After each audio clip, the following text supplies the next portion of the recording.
In this video, I'm going to show you how to draw in Photopea. First, open your project inside Photopea so you can begin working on your canvas. To start drawing, you need to select the brush tool from the left-hand toolbar.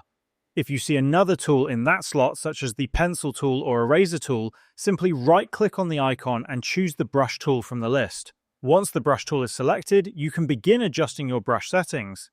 One quick way to modify basic settings like size and hardness is by clicking the small arrow in the top options bar. However, for more advanced settings, you should open the full brush panel by clicking the brush icon on the right-hand side of your screen.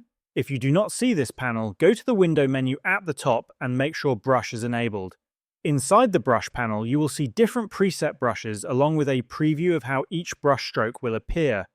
The most important settings include size, which controls the thickness of your brush stroke, roundness, which should remain at 100% if you want evenly shaped strokes, hardness, which determines whether the edges are soft or sharp, and spacing, which can be increased if you want a dotted or spaced effect.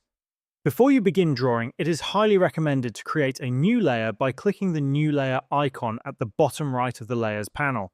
This ensures that you are not drawing directly on the background and allows you to edit or remove your artwork later without affecting the original design. After setting everything up, you can start drawing freely on your canvas. If you want to change the brush color, click on the color box at the bottom left of the toolbar and choose any color you prefer, then confirm your selection. From that point forward, your brush strokes will appear in the new color.